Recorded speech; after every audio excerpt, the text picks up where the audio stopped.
बिस्मिल्लाहिर्रहमानिर्रहीम। अस्सलाम वालेकुम नाज़रीन, प्रोग्राम में आपको खुशामदीद कहते हैं। मैं आपकी होस्ट हूं Sumera Mirza. Current affair special में आज हम बड़े अहम मौजू पर बात करेंगे, वो है agriculture. As you all know, हमारी इकोनॉमी का एक बहुत इंपॉर्टेंट और एक लार्जेस्ट सेक्टर जो है वो पाकिस्तान की जीडीपी में एक अच्छा एडिशन भी करता है, वो एग्रीकल्चर ही है। लेकिन अनफॉर्चुनेटली कुछ मसाइल ऐसे हैं, जैसे रिसोर्सेज की कमी से लेके किसान जो प्रोड्यूस करता है उसकी सही कीमत ना मिलने तक, ये सारी वो वजूहात हैं जिससे हम जितना फ़ायदा हासिल कर सकते हैं एग्रीकल्चर की वजह से वो हम हासिल नहीं कर पा रहे हैं। और बल्कि जो बड़ी तादाद में एक्सपोर्ट्स हैं उसको भी हम बढ़ा सकते हैं अगर इसको सही तौर पर यूटिलाइज़ किया जाए। इन्हीं मसाइल की वजह से पिछले कुछ सालों से हम देख रहे हैं कि जीडीपी जो है उसमें जो एग्रीकल्चर का कंट्रीब्यूशन होना चाहिए वो नहीं है, बल्कि कम हो गया है। 19.3% कमी आई है इसमें। और इसी को देखते हुए, मामले की जो नज़ाकत है इसको देखते हुए, और ये जो एक पोटेंशियल है एग्रीकल्चर को लेके, उसको रियलाइज़ करते हुए प्राइम मिनिस्टर इमरान खान साहब ने prime minister agriculture emergency programme जो है उसको भी लॉन्च किया, इंट्रोड्यूस किया। और उसकी भी हम बात करेंगे आज कि उससे क्या फ़ायदे हासिल हो रहे हैं, क्या इम्प्लीमेंट भी हो रहा है, कितने % हो रहा है। और जो की पॉइंट्स हैं आज हम अपने प्रोग्राम में डिस्कस करेंगे वो ये है कि ऑब्वियसली कहा जाता है कि जी ज़राअत जो है वो हमारी मईशत की रीढ़ की हड्डी है, लेकिन मतलूबा नताइज जो है वो नहीं मिल रहे हैं। फिर पाकिस्तान में जो फ़ी एकड़ पैदावार है वो बढ़ाने के लिए कौन से ऐसे एलिमेंट्स हैं जो रुकावट हैं। फिर किसानों के जो मसाइल हैं, सबसे बड़ी बात उनके सद्दे बाब के लिए किसानों का जो पैकेज है वो असल में क्या है। और फिर आखिर में मुल्क में जो खुराक की प्रोटेक्शन है, तहफ़्फ़ुज़ है, उसके लिए जो हुकूमती इक़दाम हैं उनकी आखिर इंपॉर्टेंस क्या है। मेरे साथ जो मेरा पैनल है उसका तारुफ करवाती चलूँ। सबसे पहले हमारे साथ हैं डॉक्टर अंजुम अली साहब, आप डीजी ज़राअत पंजाब है। सर, आपको प्रोग्राम में वेलकम करती हूँ। साथ ही साथ हमारे साथ मौजूद है राबिया सुल्तान साहब, आप मिसाली काश्तकार भी हैं और डायरेक्टर फार्मर एसोसिएट्स पाकिस्तान भी हैं। मैम, आपको भी प्रोग्राम में वेलकम करते हैं। साथ ही साथ सैयद शोहबुद्दीन साहब प्रोग्राम में मौजूद है। सर, आपसे भी सरासिल गुफ्तगू होगी इंशाल्लाह, इसके ऊपर हम बड़ी डिटेल में बात भी करेंगे। सबसे पहले डॉक्टर साहब आपकी जानिब आते हैं। जैसे कि मैंने अपने इंट्रो में कहा कि ज़राअत जो है वो हमारी रीढ़ की हड्डी समझा जाता है हमारी इकोनॉमी को, लेकिन कभी हमने इस हड्डी को स्ट्रॉन्ग नहीं देखा। एक बात। दूसरी बात ये कि इसके ऊपर मौजूदा गवर्नमेंट जो बहुत सारे स्टेप्स ले रही है। आज भी एक बड़ी लंबी मीटिंग हुई है प्राइम मिनिस्टर साहब की तरफ से। तरजीहात क्या है सर एग्रीकल्चर को लेकर, क्या स्टेप्स लिए जा रहे हैं मौजूदा गवर्नमेंट में? थैंक यू जी। सबसे पहले तो बात यह है कि बिल्कुल गवर्नमेंट का मेन फोकस है, और ये कहना कि ये रीढ़ की हड्डी है और इसको इतनी तवज्जो नहीं दी जा रही, इसके बारे में मैं सिर्फ ये अर्ज़ करता चलूँ कि आज 22 करोड़ लोग हैं और हमारे पास खाने के लिए तकरीबन हर चीज़ है, और ये यहीं से पैदा हुई है। इन्हीं साइंसदानों ने, इन्हीं वर्करों ने, इन्हीं काश्तकारों ने पैदा किए हैं। आज चैलेंजेस मुख्तलिफ हैं। आज क्लाइमेट चेंज का चैलेंज है, आज ज़मीन की सेहत का चैलेंज है, आज हमारी कॉस्ट ऑफ प्रोडक्शन का चैलेंज है, और आज प्रोडक्टिविटी का चैलेंज है। ठीक है।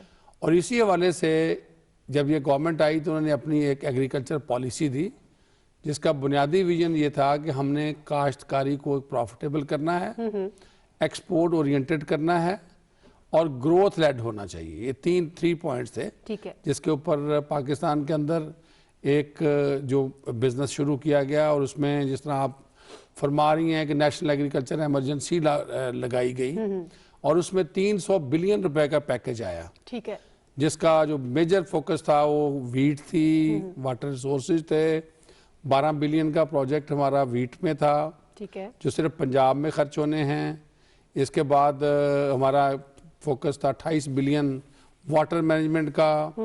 इसके बाद कोई 8 बिलियन का शुगर केन एंड राइस का प्रोग्राम था। ठीक है। और 5 बिलियन हम ऑयल सीड पे खर्च करने जा रहे थे। और इनका भी मकसद क्या था? प्रोडक्टिविटी इंक्रीज करना, डाइवर्सिफिकेशन करना, और हमारी कॉस्ट ऑफ प्रोडक्शन को रिड्यूस करना बाय इंक्रीजिंग द प्रोडक्टिविटी। इसके साथ फार्मर सपोर्ट प्रोग्राम, जिसमें हम सब्सिडीज दे रहे हैं सीड के ऊपर, मशीनरी के ऊपर, क्रेडिट के ऊपर। आज अभी पिछले 2 साल की हम बात करेंगे तो 61 बिलियन रुपए पंजाब में लोगों को विदाउट एनी इंटरेस्ट, इसका इंटरेस्ट गवर्नमेंट पे करती है, उसके कर्जे मिल चुके हैं। पंजाब गवर्नमेंट इसको स्पॉन्सर कर रही है। ठीक है। आज क्रॉप इंश्योरेंस स्कीम पंजाब में शुरू है, जिसमें 27 डिस्ट्रिक्ट के अंदर हम लोग काश्तकारों के नुकसानात का अजाला कर रहे हैं। तो ये एक जामिया प्रोग्राम है जिसमें एंटी अडल्ट्रेशन के ऊपर भी फोकस है, काश्तकार की प्रॉफिटेबिलिटी के भी फोकस है। ठीक है। और हम इस वक्त वनरेबिलिटीज के ऊपर, आपने देखा कि पाकिस्तान के अंदर रिकॉर्ड टाइम के ऊपर लोकस्ट का अटैक जो है वो ना सिर्फ रिपेल किया गया बल्कि एक्सटर्मिनेट किया गया with in a very short period of time. ठीक है। And Pakistan and Punjab is lucky one कि जिसमें इसके नुकसान ऑलमोस्ट नेग्लिजिबल थे। उसके लिए जो एफर्ट हुई वो सबके सामने है, और पंजाब साउथ ईस्ट एशिया में बल्कि इस पूरे खित्ते में वाहिद सूबा था जिसने अपने नो टू लोकस्ट डिक्लेयर कर दिया था इन वेरी अप्रैल के महीने में। ठीक है। तो इस हवाले से कोशिशें जारी हैं, चैलेंजेस भी बहुत ज़्यादा हैं, ये मैं नहीं कहता, लेकिन कोशिशें फ्रॉम द एक्सपोर्ट पोजीशन के ऊपर भी हैं। इस साल मैंगो की रिकॉर्ड एक्सपोर्ट हुई है, अभी सिट्रस की एक्सपोर्ट चल रही है। ठीक है। लेकिन चैलेंजेस को हम ओवरलुक नहीं करते, इसलिए लगातार मीटिंग्स भी हो रही हैं और इनकी बेहतरी के लिए भी कोशिश की जा रही है। सर आपने आते ही पहले चैलेंजेस की बात की थी, क्लाइमेट चैलेंजेस हैं, फिर लैंड आपने कहा पुरानी हो चुकी हैं। जाहिर है ये चीज़ें तो बाकी हमारे आसपास जो ममालिक हैं उनमें भी हैं, लेकिन प्रॉब्लम्स एज सच नहीं है। इसकी तरफ हम आएंगे, लेकिन चैलेंजेस की जो कि आप बात करें तो राबिया साहब हमारे साथ मौजूद है। राबिया साहब, जाहिर आप एक काश्तकार भी हैं, इसके अलावा फिर आप एक एसोसिएट है, उसको भी आप हेड कर रही हैं। तो जो की इश्यूज हैं, जो असल में प्रॉब्लम्स हैं काश्तकार के, असल में हैं क्या वो जो एड्रेस हो पा रहे हैं, जो नहीं हो पा रहे हैं वो भी? बिस्मिल्लाहिर्रहमानिर्रहीम। बहुत शुक्रिया आपका कि आपने आज ज़राअत के ऊपर एक प्रोग्राम मुनक्किद किया। और चैलेंजेस पे जाने से पहले मैं ये गुजारिश करूँगी आपके इस प्रोग्राम के तवसुत से कि ज़राअत पे जैसे माजी में पीटीवी बहुत अच्छे प्रोग्राम मुनक्किद करता था, वो सिलसिला दोबारा शुरू किया जाए, क्योंकि पाकिस्तान टेलीविज़न ना सिर्फ पाकिस्तान में देखा जाता है बल्कि पूरी दुनिया में इसकी व्यूअरशिप है। तो ये इसको दोबारा से रिवाइवल ऑफ एग्रीकल्चर के लिए प्रोग्राम्स भी इस पे ज़्यादा होने चाहिए। बहरकैफ आपने चैलेंजेस की बात की, बिल्कुल चैलेंजेस तो बहुत ज़्यादा हैं। और अफसोसनाक बात यह है कि माजी में 20 साल से, पिछले 20 सालों में कोई हुकूमतों की ज़राअत की तरफ ना फोकस रहा है ना पॉलिसी रही है। मैं इस बात से भुट्टर साहब की थोड़ा सा डिसएग्री करूँगी। काम ज़रूर हुए हैं, मैं ये नहीं कह रही कि काम नहीं हुए, लेकिन जो एक हमारी अगर पॉलिसी होती तो हमारी इस वक्त एग्रीकल्चरल ग्रोथ 1.5 1.6 पे हम रुके हुए। अगर 20 सालों में हमने अपनी सिमत का तयन किया होता तो इस वक्त हमारी ग्रोथ रेट एग्रीकल्चर का 5 5.5 होना चाहिए था। बिल्कुल सही। तो वो हमारा जो भी हमारी पॉलिसी थी, इसका मतलब है उसकी इम्प्लीमेंटेशन में मसला था। इम्प्लीमेंटेशन में मसला था तो जिसकी वजह से आज हम इस दोराहे पे खड़े हैं। बिल्कुल प्राइम मिनिस्टर इमरजेंसी प्रोग्राम में मुख्तलिफ फसलों के लिए पैसे रखे गए, लेकिन जो हमारे मुल्क की सबसे अहम फसल है कपास, जिसके ऊपर हमारी सारी इकॉनमी का दारोमदार है, उसके लिए हमने 1 रुपया भी नहीं रखा। तो ये बात पॉइंट आउट की गई थी और फिर प्राइम मिनिस्टर साहब ने उस बात को जिसे कहते हैं कॉग्निजेंस ली उसकी, और कपास के लिए भी काम हो रहा है, लेकिन वो काम ना काफ़ी है। अच्छा।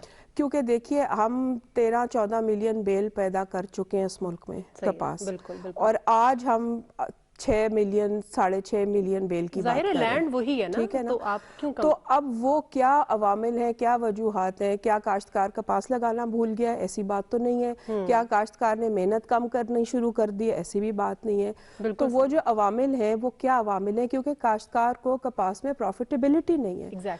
वो जितने स्प्रेस कर रहा है, जितनी वो खाद डाल रहा है, उसकी प्रोडक्टिविटी वो नहीं है जो कि होनी चाहिए। सही है। उसके लिए काश्तकार की हमें इमदाद करनी पड़ेगी, क्योंकि अगर हमने काश्तकार की मदद नहीं की और उसको हमने सही कीमत उसको नहीं मिली, तो वो उसमें इन्वेस्ट नहीं करेगा, वो किसी और फसल में चला जाएगा। लेकिन हमारा मुल्क इसका मुतहम्मिल नहीं हो सकता कि हम कपास को छोड़ दें और कपास को छोड़ के और हम गन्ने की तरफ चले जाएं, क्योंकि हमारी अभी भी जो टेक्सटाइल एक्सपोर्ट्स है वो कॉटन बेस्ड है। आप बाहर से कॉटन, रॉ कॉटन या इंपोर्ट करके अपनी टेक्सटाइल नहीं चला सकते, क्योंकि आज आपको स्टॉक मिल जाए, कल आपको कोई मुल्क स्टॉक ना दे, तो आपके ये जो कारखाने हैं, उसमें जो मजदूर हैं, ये जो सब रोजगार है, ये कैसे चलेगा?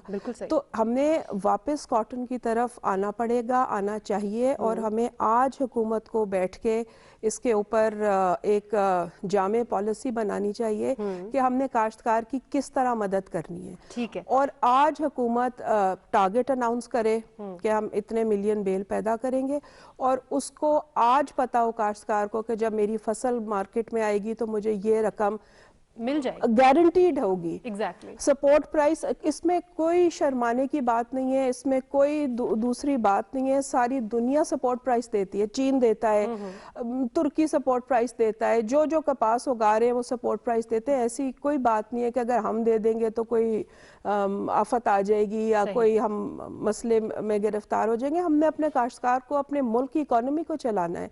तो कपास के बगैर इस मुल्क की इकोनॉमी, हम स्टेबिलिटी की तरफ नहीं आ सकते। पिछले जो दौर था 2018-19 में पंजाब हुकूमत ने एग्रीकल्चर पॉलिसी एक बनाई थी, और उसमें उन्होंने ग्रोथ टारगेट जो है वो 5.5 बस रखा है।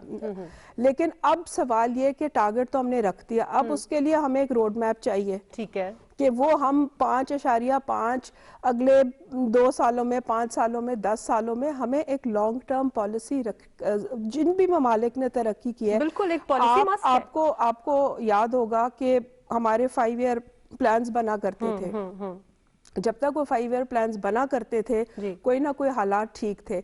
वही 5 ईयर प्लान्स कोरिया ने हमसे लिए, बिल्कुल। और उन्हीं 5 ईयर प्लान्स को इम्प्लीमेंट करके आज कोरिया की पर कैपिटा इनकम क्या है और पाकिस्तान की पर बिल्कुल कैपिटा यही बात मैं शुएब साहब से करना चाहूंगी। शुएब साहब, मसाइल भी आ गए और जो हुकूमती इकदाम इस वक्त चल रहे हैं वो भी हमारे सामने आ गए। फिर फ्लॉज कहाँ है, फिर मसला कहाँ है, फिर इशू कहाँ है? क्या इशू सिर्फ और सिर्फ इन्वेस्टमेंट का ही है?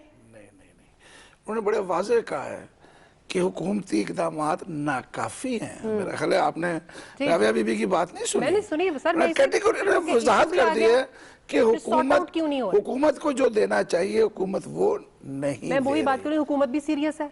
सीरियस है तो कहाँ से, तो वही फिर संजीदगी नजर नहीं आती ना। बात ये नहीं है, एक काम है कि मैं करना चाहता हूँ, मैं करता नहीं हूँ, तो बात मैं क्यों नहीं कर रहा, इसका जवाब तो गवर्नमेंट देगी ना, मैं तो नहीं दे सकता। इन्होंने सिर्फ एक बात की, कपास का बीज जो है वो कैनोला है। ठीक है। अगर कपास कम हुई है तो पाकिस्तान में उतना कैनोला भी कम हो गया। हमने वो तेल भी बाहर से मंगाना है अब। बिल्कुल।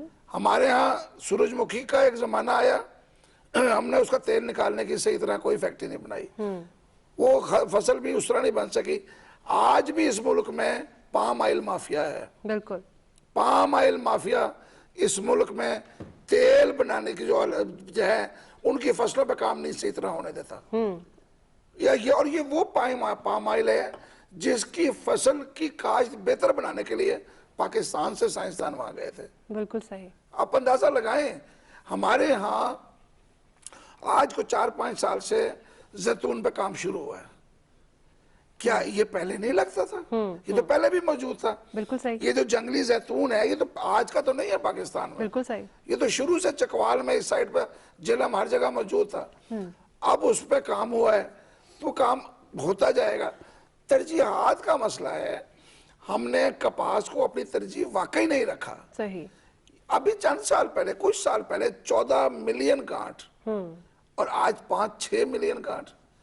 हम कहाँ जा रहे हैं? हम इंडिया से कपास बरामद करते थे जब तक ये अपना बाबा का बॉर्डर खुला हुआ था। सही। वहां से सबसे ज्यादा आने वाली चीज कपास होती थी। बिल्कुल।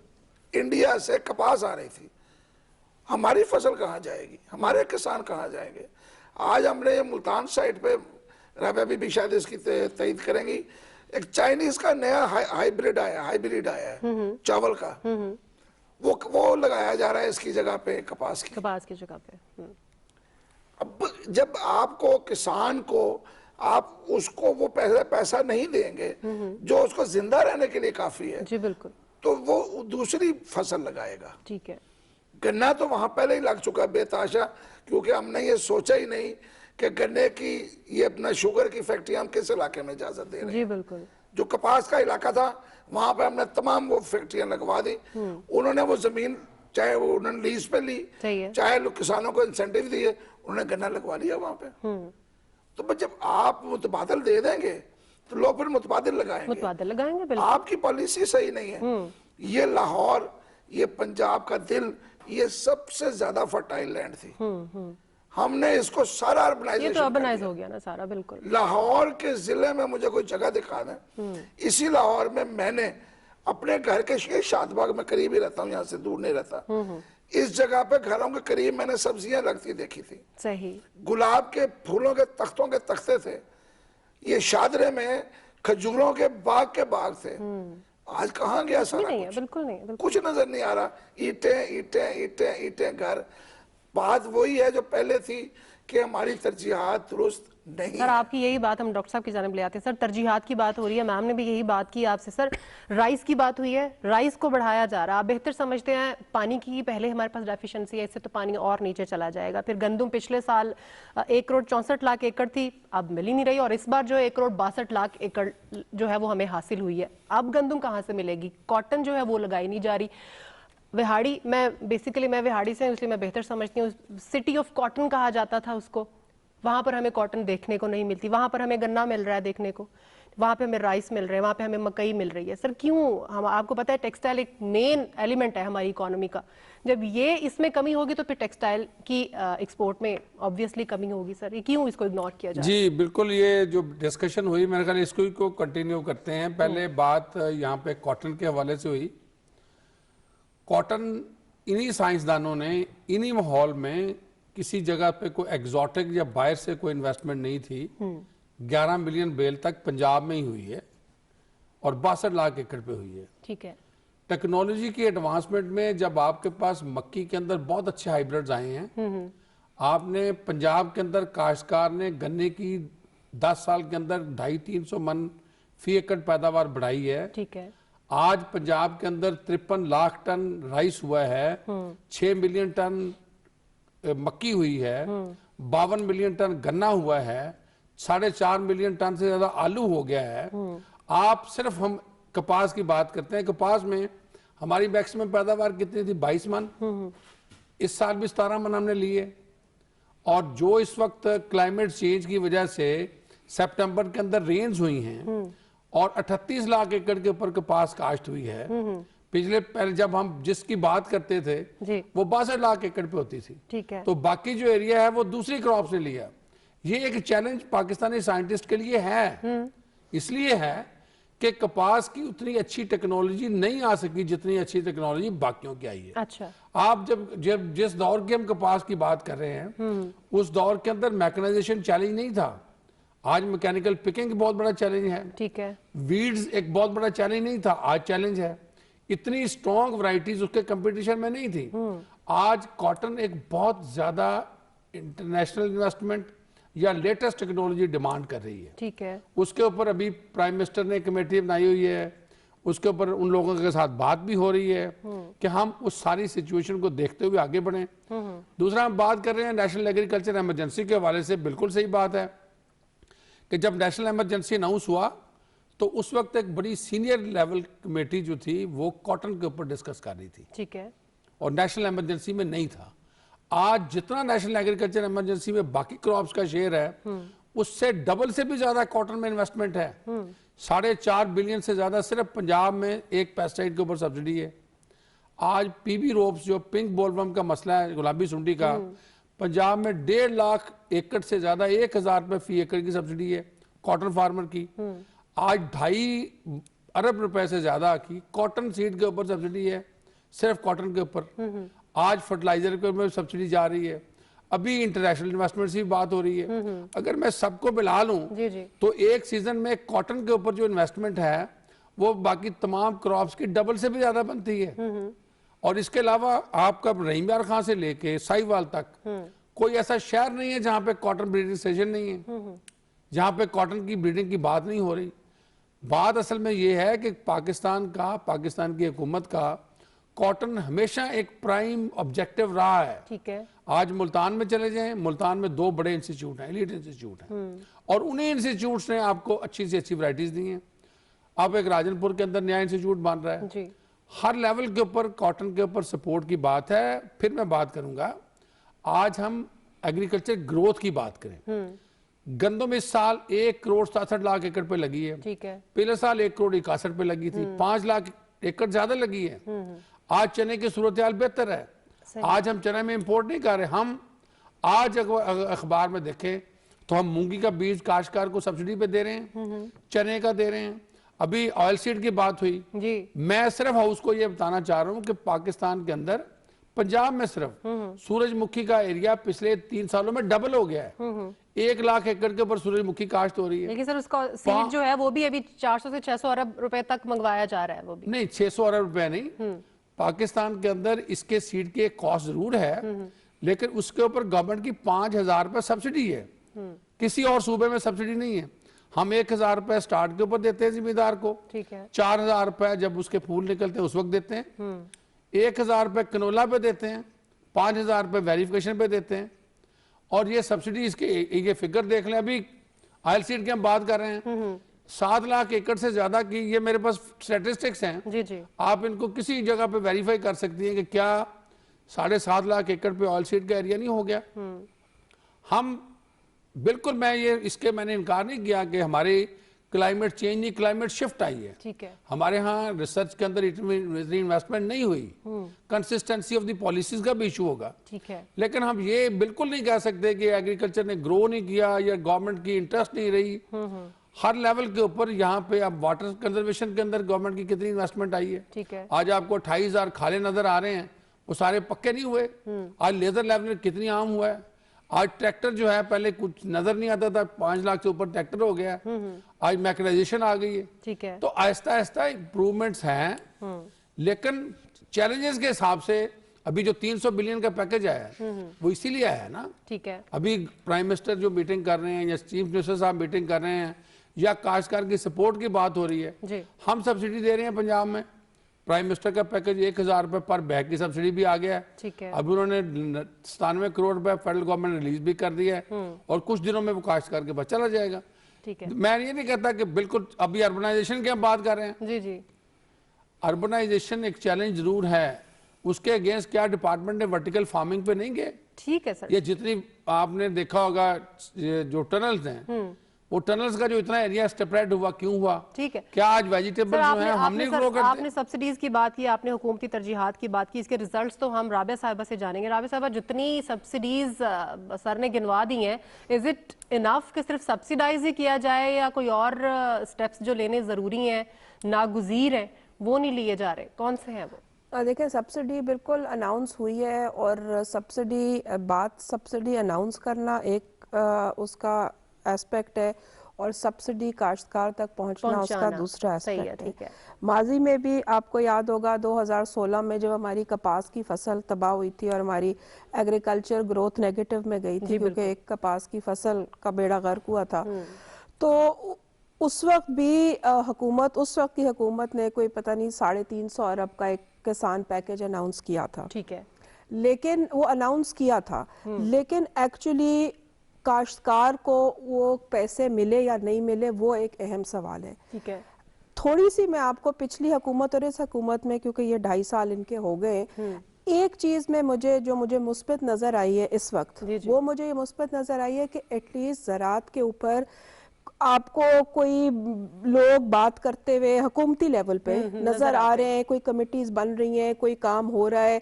अब वो कितना होगा, कहाँ होगा, वो तो वक्त बताएगा। लेकिन माजी में ज़राअत के ऊपर बात होती थी, काम होता था, लेकिन इस जोश और वलवले से नहीं हो रहा था। ठीक है। लेकिन एक्चुअली इसमें से क्या हम चीज असल में रियलाइज करेंगे और काश्तकार तक क्या पहुंचा सकेंगे, वो मैटर करता है कि अनाउंसमेंट, पॉलिसीज तो बहुत अनाउंस हो जाती हैं, लेकिन वो इम्प्लीमेंट कितनी होती है, किस हद तक इम्प्लीमेंट होती है, और दूसरा जो हमारा सिस्टम है, जो हमारा डिलीवरी सिस्टम है, वो कितना एफिशिएंट है कि वो काश्तकार तक वो चीज पहुंच जाए। अब सब्सिडीज अनाउंस होती हैं, स्क्रैच कार्ड्स का माजी में भी इशू रहा है कि वो काश्तकारों तक पहुंचते हैं तो ऑलरेडी स्क्रैच हुए हुए होते हैं। बिल्कुल सही।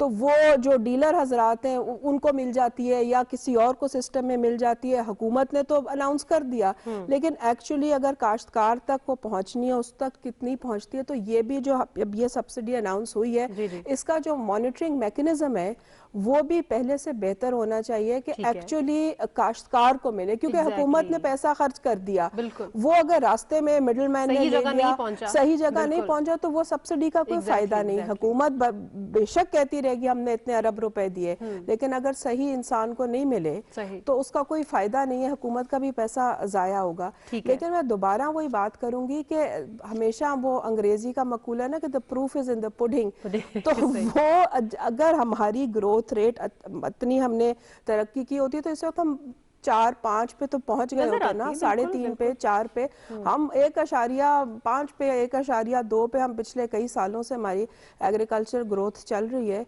तो वो भी एक इंडिकेटर है कि हम कोई काम सही नहीं कर रहे हैं, और जो हम गलतियां कर रहे हैं उनको हम दुरुस्त करें, अपनी जो हमारी प्लानिंग है। क्योंकि जब तक हम देखें लॉन्ग टर्म प्लानिंग, अब आपने ये आज का प्रोग्राम किया, आपने इसकी तैयारी की, कितने लोग पसे पर्दा इसको इस वक्त ऑन एयर या जा रहा है और ये एग्जीक्यूट हो गया, और ये एग्जीक्यूट हो रहा है, तो इसके लिए आपकी प्लानिंग हुई होगी, हफ्तों पहले हुई होगी, उसके बगैर ये काम हो नहीं सकता।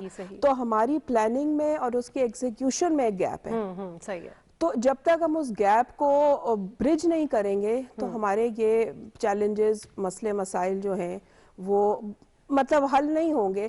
और देखिए ज़राअत एक ऐसा शोबा है कि जो आपको 6 महीने में आपकी इकोनॉमी को टर्न अराउंड कर देता है। एक फसल आती है, एक बम्पर क्रॉप आ गई, वो आपकी रूरल इकोनॉमी में पैसा जाता है। ठीक है। आपकी अगर बम्पर फसल कम आई, उसका इम्पैक्ट काश्तकार पे होता है, रूरल इकोनॉमी पे होता है। तो ये हर 6 महीने के बाद आपकी इकोनॉमी को समझे कि एक फ्रेश ब्लड मिलता है। बिल्कुल सही। तो जितना हम इसमें इन्वेस्ट करेंगे उतना ही इस मुल्क का फायदा है, आउटपुट मिलेगा, उतना आउटपुट मिलेगा। और हमारी रिलायंस जो है, अगर गंदम महंगी हो गई है या गंदम खाने को नहीं मिल रही है तो कौन सफर कर रहा है? इस मुल्क के लोग सफर कर रहे हैं। बिल्कुल सही। और हम बाहर से कितनी पाकिस्तान में जब हम 24-25 मिलियन टन गंदम पैदा करना शुरू हो गए थे, उसकी सबसे बुनियादी एक वजह ये थी कि उसको काश्तकार को उसकी कीमत अच्छी मिल रही थी। अब आपके जब गंदम स्मगल होके, जी बिल्कुल, यहाँ पे कीमत कम है और जो स्मगल होके इधर उधर कीमत ज्यादा है, तो जब वो जाती है, क्योंकि मुझे नहीं समझ आती, काबीना में हर किस्म के लोग बैठे होते हैं, कुछ देहात से जिनका ताल्लुक है, कुछ का शहर से ताल्लुक है, वो इस चीज को नहीं समझते कि अगर हम कपास की या गंदम की कीमत हम बेहतर करेंगे, यानी जो स्मगल्ड प्राइस है अगर उससे हम कम रखेंगे तो हम तो स्मगलिंग को दावत दे रहे हैं कि जी हम उगा रहे हैं लेकिन आप स्मगल करें, तो वो पैसा कोई और कमाएगा। तो उन फैसलों में भी हमें यह सोचना चाहिए कि काश्तकार जो है उसके लिए कितना इम्पोर्टेंट है। वो पैसा आपकी रूरल इकोनॉमी में जा रहा है, वो कहीं और नहीं जा रहा। उससे आपके पूरे मुल्क का सर्कल चलेगा। अगर देहात में खुशहाली आएगी तो शहरों में खुशहाली आएगी। ये जो आपको सारे अर्बन स्लम्स नजर आ रहे हैं, जो लोग हिजरत करके शहरों की तरफ आके शहरों में बोझ डाल रहे हैं, वो देहातों में रहेंगे अगर वहाँ खुशहाली हो। बिल्कुल शोएब साहब, बहुत सारी बातें आ गई हमारे पास करने के लिए, लेकिन अगर हम पिछले साल फिस्कल ईयर 2020 की बात करते हैं तो परफॉर्मेंस बेहतर हुई है। प्राइम मिनिस्टर ने जो भी इकदाम लिए हैं या जो उनकी पॉलिसीज थी उनको सामने रखते, इज इट सफिशिएंट या इसको कंटिन्यू होना चाहिए, इसमें कुछ और एडिशन होना चाहिए? और दूसरी बात, सर किसान की बात हो रही है, काश्तकार की बात हो रही है, वो अभी भी खुश नहीं है।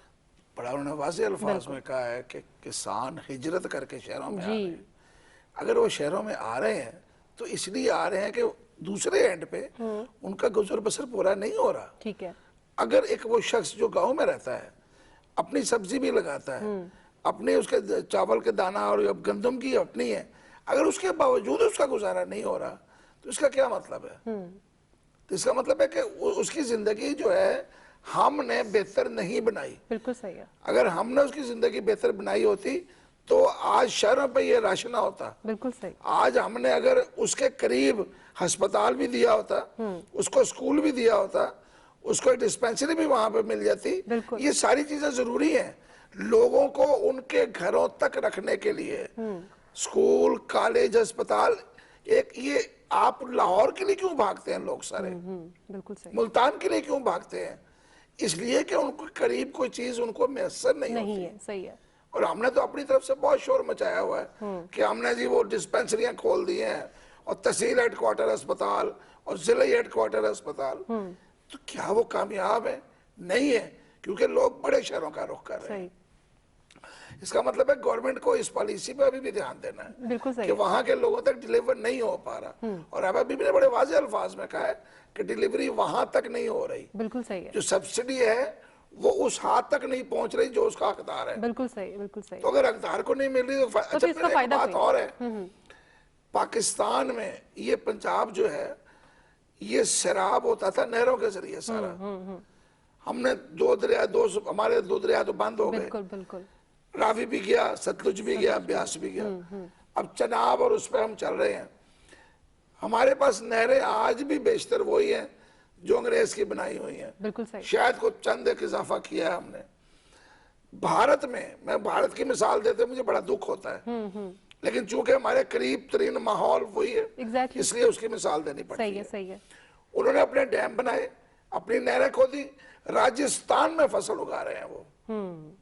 हम अपने भावलपुर से कोई फसल नहीं ले ले सके। सकते, बिल्कुल। रहीम यार खां में नहर के एक तरफ सब जमीन है और दूसरी तरफ आप चले जाए बंजर जमीन मिलेगी। सही। भाई एक ही जगह जमीन जो है सरसब्ज है, उसी जगह पे दूसरी जमीन क्यों बंजर है? बिल्कुल सही है। ये हमारी सहूलियात जो हमने किसान तक पहुंचानी है, उन्होंने बहुत अच्छी बात की कि 28,000 खाले हमने पुख्ता कर दिए, लेकिन नाकाफी है हम। नाकाफी है, बिल्कुल सही। हम आज भी खाले क्यों बना रहे हैं? हमारा किसान स्प्रिंकल पे क्यों नहीं जाता? जाना चाहिए, बिल्कुल जाना चाहिए। गवर्नमेंट से।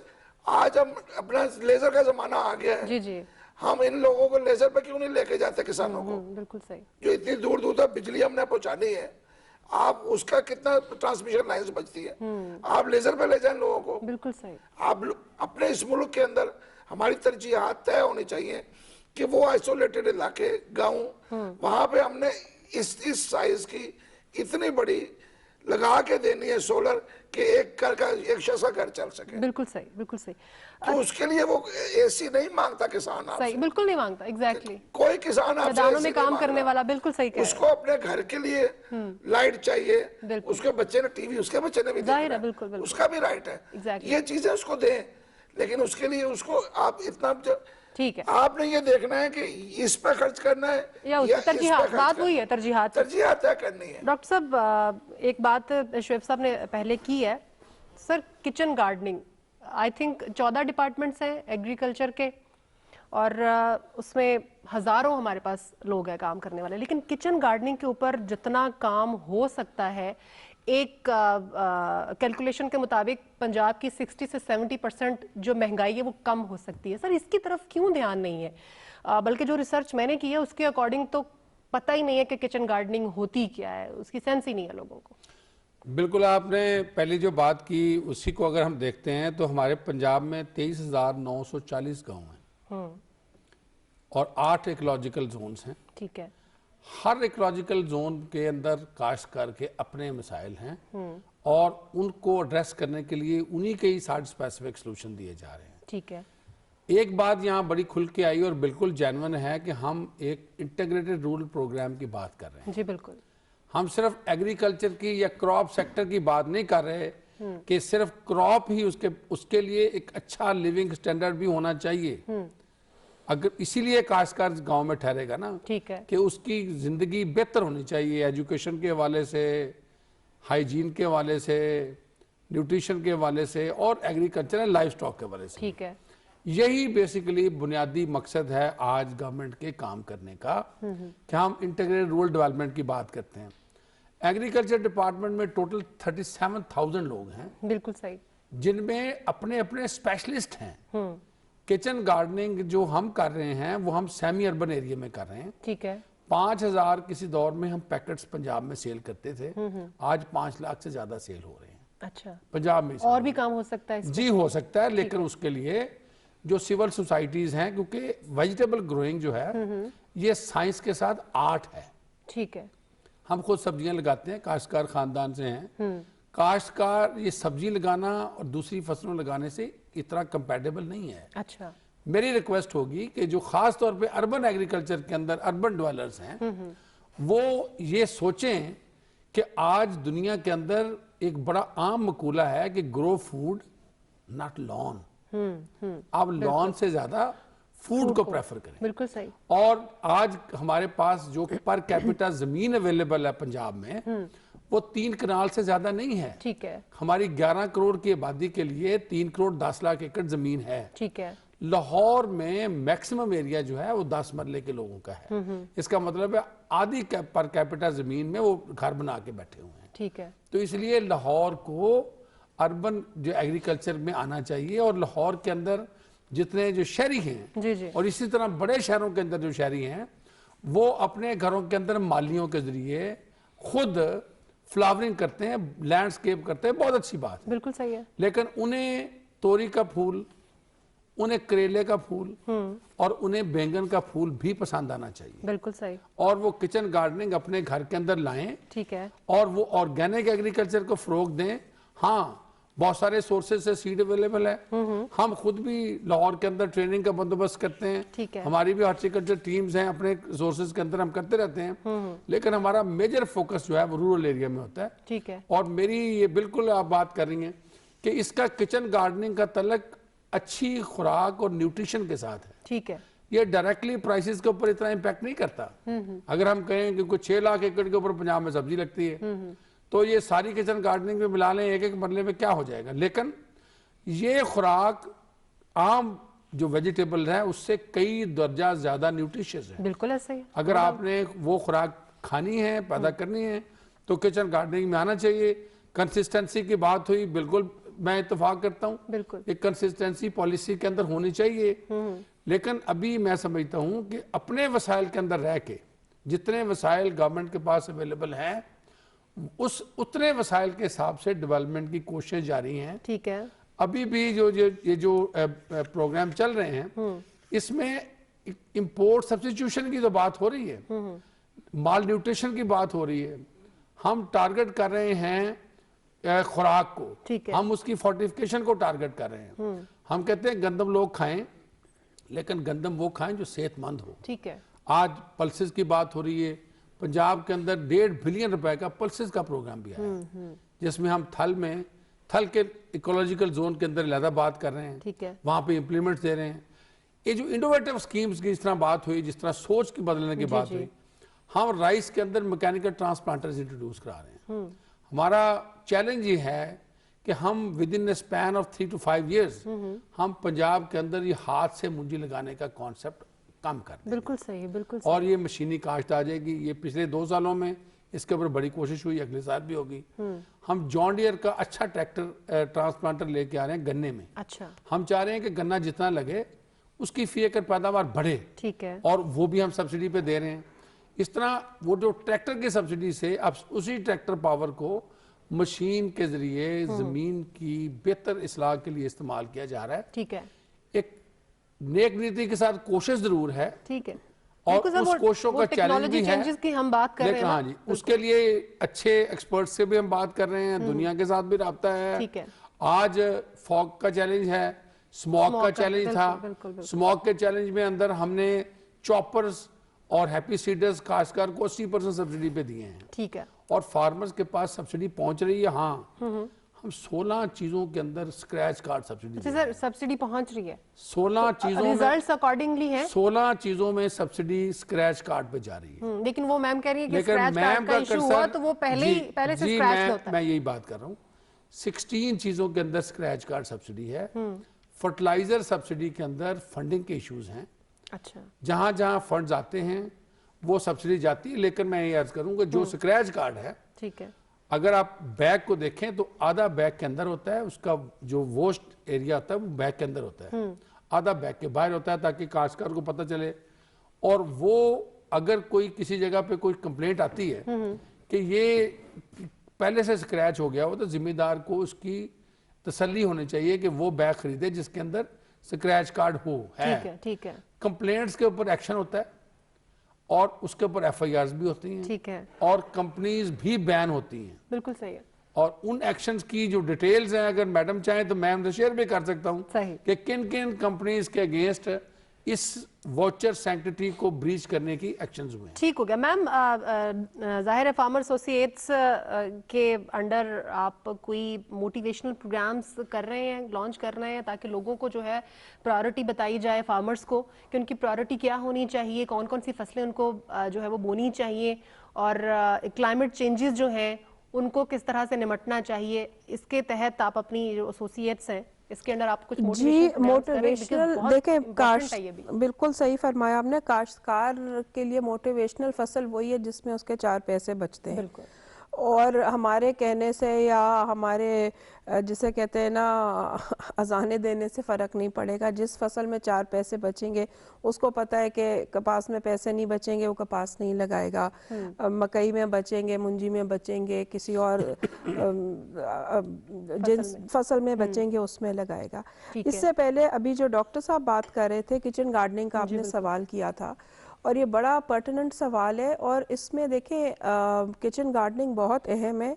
और अगर हम लाहौर शहर को ही ले लें, और ये जो हमारे चौराहे है और इस पे हमने इतने एग्जॉटिक दरख्त लगा दिए हैं, इतने महंगे लाखों करोड़ों रुपए के पाम्स और पता नहीं क्या बला बत्तर, हम जो मुजफ्फरगढ़ की खजूर है वो हम लाहौर में लगा देते हैं। मतलब हमें कोई इस चीज़ की अकल नहीं है कि किस इलाके में कौन सा दरख्त लगाना चाहिए। तो इन इलाकों को हमें किचन गार्डनिंग से, वेजिटेबल से हम फलदार दरख्त लगाएं ताकि वो खूबसूरत भी होंगे।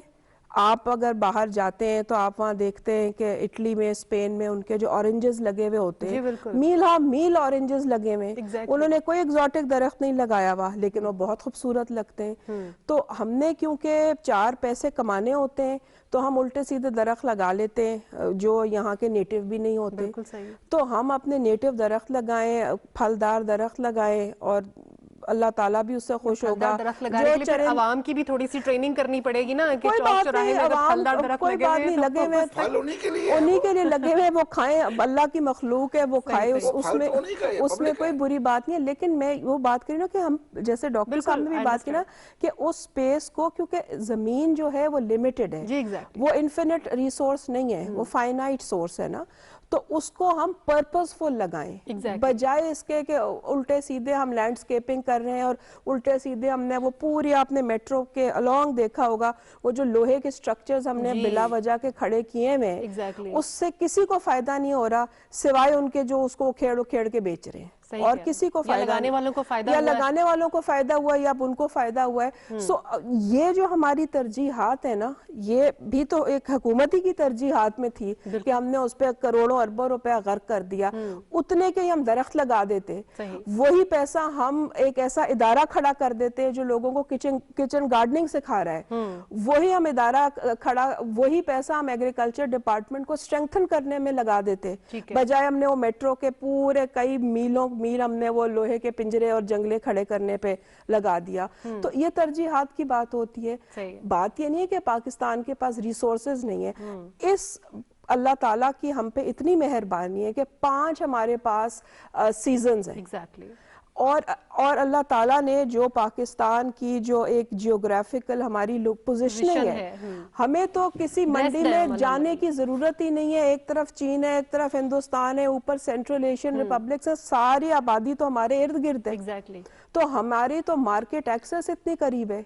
हम सिर्फ अपनी तरजीहात सही करें, अपना किबला दुरुस्त करें, अपनी नीयत ठीक करें। हमारे पास तो अभी हाई वैल्यू एग्रीकल्चर की तो हम उस तरफ जा ही नहीं रहे। हम सीपेक की बात करें, सीपेक से हमें कितने फवायद हो सकते हैं, हम उसके ऊपर क्यों नहीं बात करते कि हमारी सारी जो एग्रो प्रोसेसिंग हम अपनी इंडस्ट्री लगा सकते हैं। और हम अपनी, आप ये देखें कि आम एक हमारे एक फसल है, एक हॉर्टिकल्चर क्रॉप है। हम सिर्फ अभी बहुत खुश होते हैं कि जी हम अच्छी तरह पैक करके आम को एक्सपोर्ट कर देते हैं और हम समझते हैं कि हमने बहुत कारनामा अंजाम दे दिया। आम से जो 10 प्रोडक्ट्स बन सकती हैं, हम उस तरफ हमारी तवज्जो नहीं है, हमारा फोकस नहीं है। हमारे पास फैसिलिटीज नहीं है, हम काश्तकारों, हमें ग्रेडिंग का नहीं पता, हमें पैकिंग का नहीं पता, हमें प्रोसेसिंग का नहीं पता। आहिस्ता आहिस्ता ये चीजें शुरू हो रही हैं। तो ये वो तरजीहात हैं जो पाकिस्तान को, हमारा सिट्रस फ्रूट है, हमारे बहुत सारी चीजें, हमारा हुंजा और ये सारी जो यहाँ एप्रिकॉट्स हैं, चेरीज हैं, इस मुल्क में कौन सा फल नहीं होता, बिल्कुल और एक से एक लजीज फल होता है। सही सही। तो अल्लाह ताला ने तो हमें 5 दरिया भी दिए, सब मौसम दिए, सहरा दिया, साहिल दिया, पहाड़ दिए, क्या कुछ, ये जो हम जिस इलाके में बैठे हुए हैं, fertile planes of the world में हम बैठे हुए हैं। एग्जैक्टली। तो हमारे पास तो किसी चीज की कमी नहीं है। सिर्फ कमी है तो हमें, अब हमारी अपनी कमी है, हमारा अपना कसूर है। हम सब मिन हैसल कौम जो है, हमारा एक, हमने जिम्मेदारी लेनी है, हमारा मुल्क है, बिल्कुल सही। हमने इसको ठीक करना है। शुएब साहब, एक बड़ा अहम एलिमेंट है जिस पे मैंने थोड़ी देर पहले भी बात की, हम लेटेस्ट टेक्नोलॉजी की बात कर रहे थे। बहुत सारी कंट्रीज ऐसी हैं जो टोटली जो है वो शिफ्ट हो गई है लेटेस्ट टेक्नोलॉजी के ऊपर, और हम अभी भी वही हाथ से मूंजी लगाना, हाथ से कटाई, वो सब कुछ चल रहा है। सर इसमें लेकिन एक गैप आएगा, अल्लाह करे कि ये टेक्नोलॉजी हमारे मुल्क में आए, इंस्टॉल भी हो, काम भी करे, तो सर वो लेबर कहाँ जाएगी फिर? लेकिन लेबर भी यही रहेगी। ये अगर आपकी फसल बढ़ेगी वो खुशहाल होंगे, आपके यहाँ खुशहाल हो जाएगा। एक छोटे छोटे टुकड़े से ज्यादा फसल आ जाएगी। ठीक है। और सर बड़ी जमीन है, उसको 10 हाथ काश्त कर रहे हैं, ठीक है, लेकिन उससे कुछ नहीं निकल रहा, सही है, कम बड़ा। लेकिन अगर उसके 10 टुकड़े करके वो 10 आदमी काश्त करते हैं और 10 उतना ही ले लेते हैं जितना 10 आदमी 10 टुकड़ों से ले रहे थे, उतना एक आदमी एक टुकड़े से लेता है, तो फिर 10 के 10 खुशहाल हो गए। कितना अरसा लगेगा लेटेस्ट टेक्नोलॉजी पे हमें शिफ्ट? ये मेरा ख्याल है कि CPEC में कहा जा रहा है कि चाइना से इस ज़राअत में भी हम खासा कुछ हासिल करेंगे। ठीक है। लेकिन जहां तक बाकी रहा कि कब तक आएगी, तो माजरत के साथ 70 साल हो गए हैं सुनते हुए, यही सुनते हैं कि हर दौर में कि इस दफा बेहतरी हो जाएगी, इस दफा बेहतरी हो जाएगी। मुझे असल में डॉक्टर साहब से एक सवाल पूछना था, वो रह गया। मैं शहर का रहने वाला हूँ, मेरे कोई फैमिली देहात में नहीं रहती, मेरा कोई ताल्लुक देहात से नहीं है, लेकिन शहर में हमें वो लोग, हमारे दोस्त जिनका ताल्लुक देहात से है, ठीक है, वो बड़े वाज़ेह अल्फाज में कहते हैं कि हमें अद्वियात या स्प्रे जो है ये 1 नंबर नहीं मिलता। ठीक है। हमें सीड 1 नंबर नहीं मिलता। सही। जिस मुल्क में ये दोनों चीजें 2 नंबर मिलेंगी, वहां पे आप तरक्की कैसे करेंगे? सही है। अगर तो दवाई सही नहीं है तो वो कीड़ा नहीं मरेगा, ठीक, वो बीमारी जो आ गई है वो नुकसान कर देगी। सर हमारे पास टाइम कम है, आपका यही सवाल मैं डॉक्टर साहब की जाने में जाना चाहूंगी। सर एक तो दवाइयों की बात, फिर दूसरी बात ये कि फर्टिलाइजर की आप बात कर रहे थे, उनकी प्राइसेस बहुत फ्लक्चुएट करती हैं, 2-3 किलोमीटर आगे जाते हैं प्राइसेस कुछ और होती हैं, आगे जाते हैं तो उससे कम या ज्यादा होती हैं। और बाकी जो सर की बात है उनका प्लीज ये जवाब दे दीजिए क्योंकि हमारे पास टाइम। जी बिल्कुल, ये बात जो कर रहे हैं इसके ऊपर गवर्नमेंट का इस साल जो फोकस है, जिस तरह हमने बात की, वो बी सीड की सैंक्टिटी है। हम ये इंश्योर करना चाह रहे हैं कि काश्तकार जो बीज खरीदे वो असल हो, सही है, और उसके ऊपर जो सीड रेगुलेशन इस वक्त पंजाब में मौजूद है, पाकिस्तान में, वो पूरी तरह अमल दरामद हो। ठीक है। आज कानून ये कहता है कि बीज की दुकान के बगैर नहीं बिकेगा, बिल्कुल सही, उसके ऊपर पूरा जोर लगाया जा रहा है। और इसके साथ फ्रूट प्लांट्स की भी मैं शुएब साहब से बात करता हूँ कि फ्रूट प्लांट नर्सरी की रजिस्ट्रेशन के ऊपर भी बात हो रही है कि अगर आपने मैंगो लेना है, गुआवा लेना है, सिट्रस लेना है, वो 2 टाइप हो। ठीक है। अडल्ट्रेशन के ऊपर 2017 के बाद गवर्नमेंट ने पेस्टिसाइड की एक तो कंप्लीट स्वीपिंग शुरू की है। अच्छा। दूसरा, पंजाब के अंदर जो पेस्टिसाइड इंस्पेक्टर हैं वो 353 नोटिफाई किए हैं। ठीक है। ताकि जो 22,000 डीलर्स हैं या उनके आगे जो बाकी बिजनेसेस हैं उनका मुकम्मल तौर पे को देखा जाए ताकि कोई अडल्ट्रेशन का शायबा ना हो। लेकिन अच्छा, मैं कहूंगा कि सिर्फ अडल्ट्रेशन इशू नहीं है, एप्लीकेशन ऑफ पेस्टिसाइड भी इशू है। ठीक है। और उसको भी हम टारगेट करने की कोशिश कर रहे हैं। ठीक है सर। फर्टिलाइजर में वी आर प्राइस में स्टेट, हम 17 करोड़ पर हमने जुर्माना किए हैं। पेस्टिसाइड में भी कोशिश कर रहे हैं, लेकिन हम कोशिश कर रहे हैं कि काश्तकार जोनिंग के ऊपर भी एक कमेंट दे दीजिए जाते जाते, जो पंजाब में जोनिंग है उसके ऊपर। Profitable agriculture will reflect the zoning. चले ठीक है, बहुत शुक्रिया। मैं अपने मेहमानों का शुक्र अदा करना चाहूंगी। डॉक्टर अंजुम अली साहब बहुत शुक्रिया, आपने वक्त दिया। मैं मैडम राबिया साहब आपका बहुत शुक्रिया। शहबुद्दीन साहब बहुत शुक्रिया, बड़ी अच्छी मजे की गुफ्तगू रही आज के प्रोग्राम में। नाज़रीन आज के प्रोग्राम से इतना ही। अपनी होस्ट सुमेरा मिर्जा को इजाजत दीजिए, अपना ख्याल रखिएगा। अल्लाह हाफिज।